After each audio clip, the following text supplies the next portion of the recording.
Bonjour Olivier Bokertov et nous commençons avec le Conseil de sécurité de l'ONU qui a débattu cette nuit de la récente visite d'Itamar Ben-Gvir sur le mont du Temple à Jérusalem.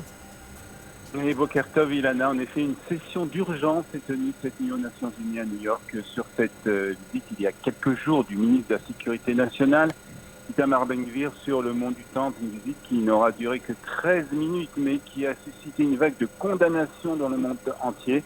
Cette réunion a eu lieu à la demande de l'ambassade des Émirats arabes unis aux Nations Unies, qui a déclaré, l'ambassadeur qui a déclaré que son pays condamne fermement l'assaut de la cour de la mosquée d'Alaska par un ministre israélien. Il a affirmé que cette visite démontre un manque d'engagement envers le statut historique et juridique existant sur les lieux saints de Jérusalem et déstabilise davantage la situation fragile dans les territoires palestiniens occupés. Fin de citation. Les États-Unis se sont aussi déclarés préoccupés et ont rappelé qu'ils soutenaient fermement la préservation du statu quo historique en ce qui concerne les lieux saints de Jérusalem et en particulier sur le mont du Temple. Et puis le débat a été clôturé, Ilana, sans aucune décision ne soit prise par le Conseil de sécurité. Alors, est-ce qu'on peut revenir, Olivier, sur la manière dont Israël s'est défendu face à ces condamnations unanimes ? Oui, Gilad Ardan, qui est l'ambassadeur d'Israël auprès des Nations Unies, a dit qu'il ne comprenait pas pourquoi cette réunion d'urgence avait lieu. Tenir une session du Conseil de sécurité sur un non-événement est vraiment absurde, a-t-il affirmé. La visite du ministre israélien de la Sécurité nationale sur le mont du Temple a duré 13 minutes de manière pacifique et ordonnée, sans causer aucune destruction. La visite du ministre Ben-Gvir était conforme au statu quo, a déclaré l'ambassadeur d'Israël auprès des Nations Unies. Et hier a eu lieu la première réunion du Conseil de sécurité du nouveau gouvernement par ailleurs. Oui, les ministres ont discuté des mesures à prendre pour répondre à l'autorité palestinienne après qu'elle ait obtenu de l'ONU la reconnaissance de la compétence de la Cour internationale de justice de la Haye pour statuer sur l'occupation israélienne en Judée-Samarie. Le coordinateur de l'armée pour les actions en Judée-Samarie, le général Ghassan Alian, a présenté au cabinet une série de sanctions envisageables.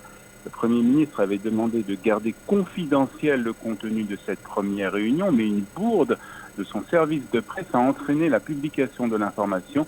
En effet, une photo diffusée par l'office de presse gouvernemental avant d'être floutée au niveau des documents confidentiels sur la table a permis de comprendre de quoi il était question lors des débats. Le nouveau ministre de l'Éducation ne perd pas de temps, lui, et annonce l'annulation d'une réforme du baccalauréat mise en place par son prédécesseur. Oui, Yoav Kish, qui est donc le nouveau ministre de l'Éducation, a annoncé hier que la réforme que la ministre de l'Éducation précédente, Sacha Bitton, avait mise en place va tout simplement être annulée.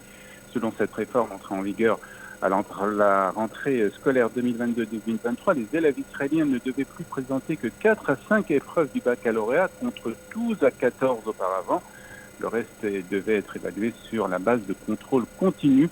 Avait été retiré de cette liste l'histoire, la Bible, la littérature, l'éducation civique, ce qui n'avait pas manqué de faire réagir certains professeurs et éducateurs qui craignaient que ces matières ne soient reléguées au second plan. Et puis enfin, pour terminer, nous allons souhaiter une bonne santé au Premier ministre israélien qui doit passer aujourd'hui un examen médical, Olivier. Oui, Benjamin Netanyahou doit subir ce matin un examen gastrique de routine à l'hôpital et cet acte médical va nécessiter une petite anesthésie et le Premier ministre ne sera donc pas en mesure d'assurer ses fonctions pendant une demi-heure en vertu des accords de coalition Arié-Deri. Et le second du Premier ministre, c'est donc lui qui deviendra chef du gouvernement le temps que Benjamin Netanyahou subisse l'intervention médicale et se réveille de celle-ci pendant donc une demi-heure.